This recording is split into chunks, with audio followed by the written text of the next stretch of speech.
That is a fish. There you go. Boy, that was just a light pickup. Woohoo! Real light pickup.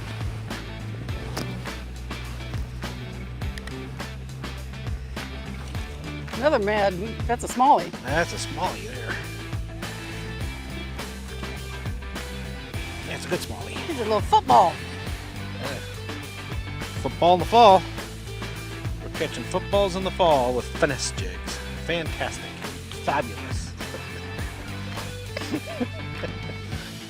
Hey folks, Glenn May here with BassResource.com. Today I want to talk to you about finesse jig fishing in the fall. Finesse jigs can be dynamite in the fall because the bass are feeding up on bait fish, and a little finesse jig like this is about bait fish size. So the bass will just feed up on this thing. That's what we're talking about. These guys right here. Okay, this is just a 1/4 ounce finesse jig.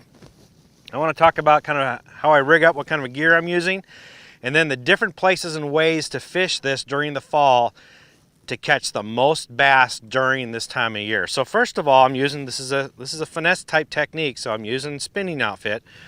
I don't know if you guys don't like spinning gear, but you're gonna have to learn how to use it if you want to get the best out of it, and this is the reason why. First of all, this bait has got a thin wire hook on it.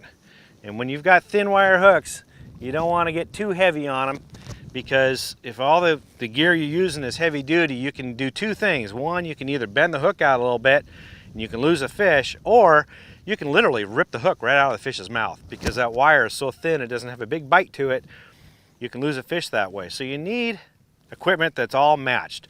So starting with the line, I'm using 6.2 pound Seaguar fluorocarbon finesse fishing line. Yeah, 6.2. The reason being, first of all, Seaguar is the ones, they invented fluorocarbon line, in case you didn't know that. And so they manufacture everything their own. They make the resin they use, the fluorocarbon resin, is designed specifically for finesse line, fluorocarbon line, and that nobody else does that. And then the whole manufacturing process, they do it themselves. So they're in control, quality control, end-to-end production. That's why they can make 6.2 pound and nobody else can. It's super light, super sensitive, really strong for its test strength, really abrasion resistant. And I like it because it's very supple. There's really no memory on it at all. And because of that, it helps casting. You want to cast this a long distance. Plus the sensitivity of it. This is a finesse technique. A lot of the bites are very, very subtle, and that finesse line really helps you, that fluorocarbon line helps you feel that bite. If you're using braid, for example, braid is a little buoyant, whereas finesse is, fluorocarbon is denser. So braid has this bend in the line, so you don't have as direct connection to the bait. Plus braid is not forgiving at all, has no stretch whatsoever. And again, you've got this thin wire hook.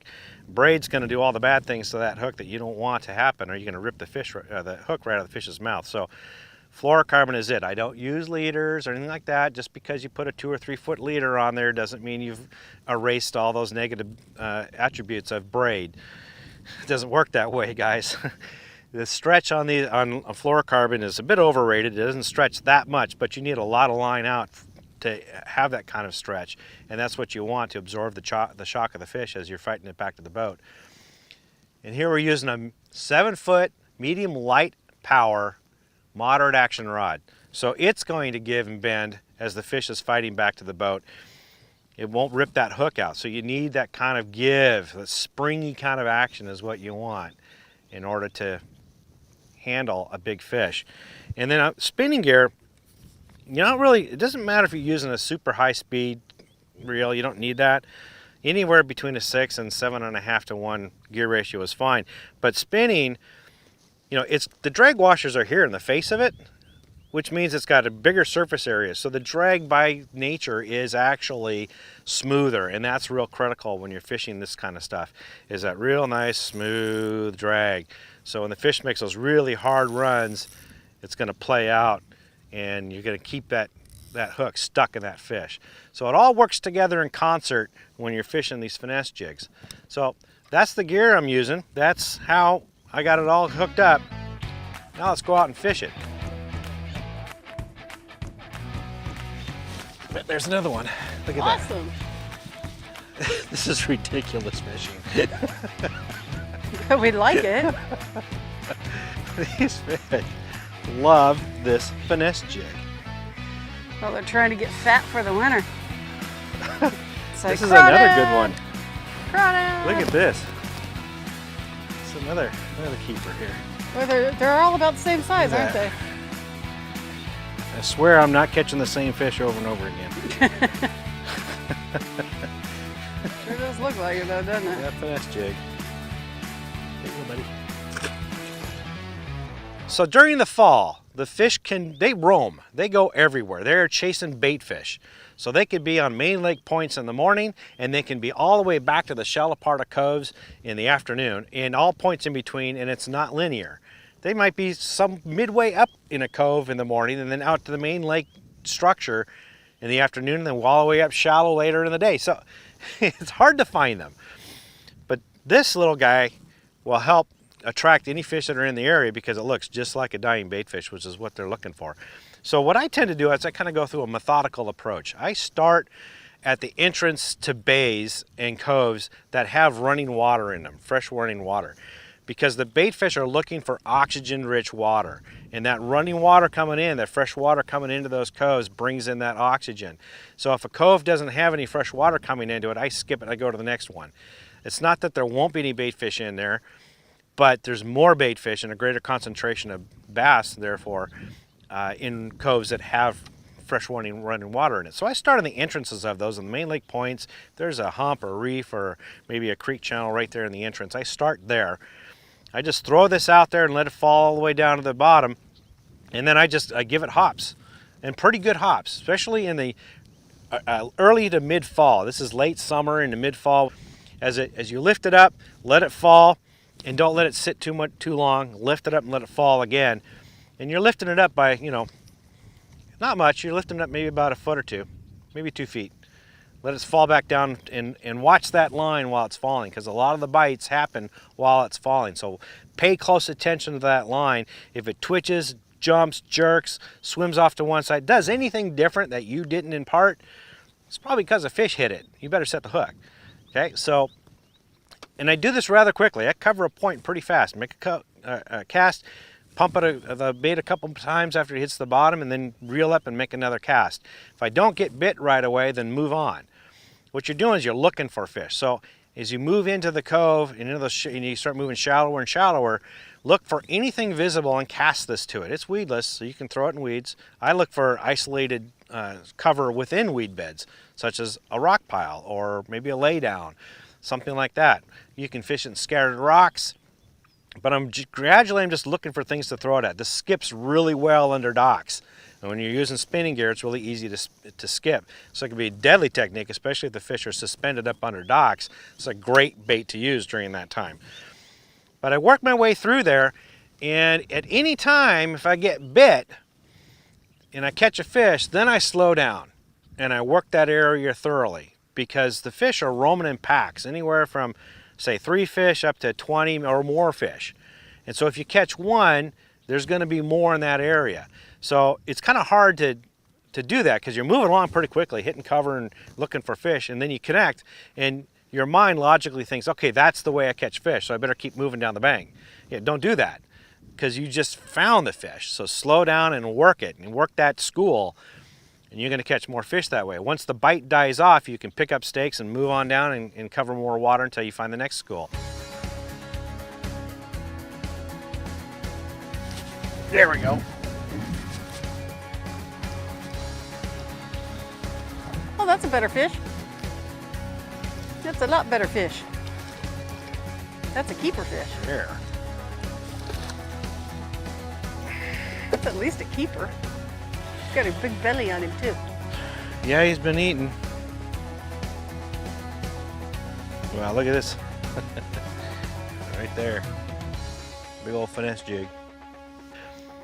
If I still haven't gotten bit and I've covered up a lot of shallow water, then I'll pull off to that main creek channel in that cove, and I'll fish that. Sometimes the fish will suspend off that, or they'll relate to structure or cover, primarily the bends in the channels, in the creek channels, and that's what I really target, specifically the inside bend. So I'm looking for a bend that swings up towards the shallow part of the lake, towards a sandbar or a point, anything that swings up closer to shallow water, that's a good place to target. And I fish the inside bend of that curve. So if it curves like this, then this outside part here, that's the outside bend. It's deeper here because the water's curved and cut away the dirt and the land underneath it. So it's a deeper drop. This inside part of that curve, that's the part I want to target. That's usually where the fish will sit up. The current's not as strong right there. And if you can find cover, so for example, scatter chunk rock or laydowns or a weed bed, that's a sweet spot, man. That's what you really want to hit. And now I'll work that area pretty thoroughly, try to catch some fish in there. And I'll just go down the creek. If I find a straight stretch of that creek, I'll just skip it and go to the next creek bend, channel bend, and I'll fish that. And usually hitting those areas, that's where you're going to catch fish. Now that works primarily in the early fall, from that late summer to mid-fall season. As I go from mid-fall into early winter, when the water temps are somewhere in the 50s and drop down into the mid-40s, I slow it down a bit and I start moving out. The fish are now moving out to deeper water where they're going to stay for the rest of the winter. And in particular, the weeds will start to die off. The shallower the weeds are, the quicker they'll die off. They start to consume oxygen, which, as I said, the bait fish, they're looking for oxygen-rich water, so they won't go where those weeds are dying, so don't even bother fishing that area. Instead, I'll fish this finesse jig on those outside deeper weed lines, in that 10 to 20 foot, 10 to 25 foot range where the weeds are still green. The fish, the perch, shad, bluegill, what have you, well, they'll load up in those areas, and that's what the bass will be. You throw on the outside edges and just work that bait up and down along there, and you can catch a lot of fish that are sitting down there. And as the fall progresses, I'll move out to main lake points, main lake structure like humps, rock humps, brush piles. I'm looking for now river bends, river channels, ledges, drop-offs, that sort of thing. And when I do that, I don't lift up on it as much. Lift up on the rod and let it drop as much, especially when I'm out in deeper water, I'm throwing up to shallower, because what happens is it's like this, right? You have your bait here, and if you lift up, it naturally is going to swing out because you're positioned out over here. So you'll lift up a few inches, it'll swing out, and it's going to drop way down here. So that's a big drop. So the higher you drop, the more it comes out, the more, right? So now I'm only lifting it 3-4 inches and let it swing out and drop. And when I get even further into fall, I'll actually position the boat up shallow, cast out to deeper water, and then I just crank it slowly, crawling it uphill along the bottom, maintaining contact the whole time. And I'll change the color a little bit. I'll use more of this crawdad kind of color that I've got tied on right now, this green pumpkin brown color. That's what I like to use. This is a Booyah Finesse Jig with a rage craw, a mini rage craw trailer on it. And I'll just crawl it up the bottom. It looks like a little crawfish making its way along. And those crawfish are starting to hibernate and go away. So the ones that are left remaining, those fish are going to pounce on them. So it's a great way, a presentation a lot of guys don't do, is just crawling it uphill in the late fall. You'll catch a lot of fish that way.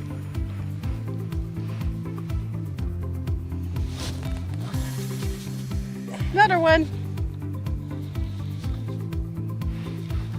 This one's... Ooh. He acted like he wanted it. We doubled. It's a little acrobatic. We doubled. Nice. Little largemouth. This is a largemouth too. Yours is bigger than mine though. Got that right. See if I can't get Yeah, him he's in. a nice one. Yeah. Largemouth on this side, smallmouth on the other side. Wow. Who'd have thunk that, right? You know, everybody who thinks finesse jigs don't only catch smallies. Yeah. We sure caught a lot of largemouth today. Yeah, we did. Right there. Not bad. Nicely done. So those are the different ways that I fish a finesse jig during the fall. I hope that helps. For more tips and tricks like this, visit BassResource.com.